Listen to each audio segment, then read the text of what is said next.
Hello నమస్తే, welcome to our channel. నేను మీ అనిల్.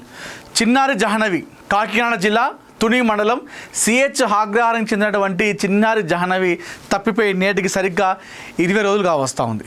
20 రోజులుగా చిన్నారి జహనవి ఇంతకీ ఎక్కడ ఉంది? పాప నిజంగానే తప్పిపోయిందా, లేదంటే పోలీసులు అనుమానిస్తున్నట్లు ఇందులో ఏదైనా కిడ్నాపర్ల ప్లాన్ కూడా ఉందా, లేదంటే అటవీ మృగాలని చెప్పేసి కొంతమంది, రకరకాలుగా వార్తలు వస్తూ ఉన్నాయి, కొండ చిలువ అని చెప్పేసి మరికొంతమంది, ఇన్ని వస్తున్నటువంటి నేపథ్యంలో మరి ఇంతకీ పాప ఎక్కడుంది? తప్పిపోయిందా, కిడ్నాప్ గురైందా, లేదంటే ఏదైనా అడవి మృగాలు ఏమైనా దాడి చేశాయా పాపని? అసలు ఇప్పటికీ ఒక క్లారిటీ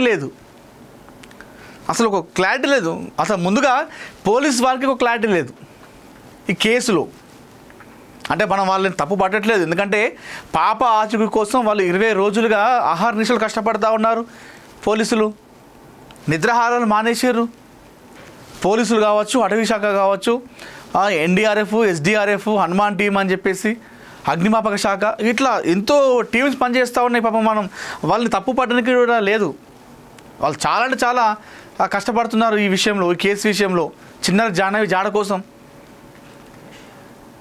అయితే ఇప్పుడు ప్రజెంట్ ఉన్నటువంటి నేపథ్యంలో రకరకాలుగా వార్తలు వస్తూ ఉన్నాయి. మరొకసారి 20 రోజులు కావస్తున్న నేపథ్యంలో రకరకాలుగా వస్తూ ఉన్నాయి.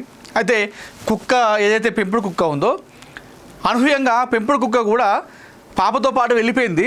జూన్ 6వ తేదీ నాడు. 9వ తేదీ నాడు ఒంటరిగా వచ్చింది, పాపతో రాలేదు. పాప మిస్ అయిపోయింది, కుక్క మాత్రమే వచ్చింది.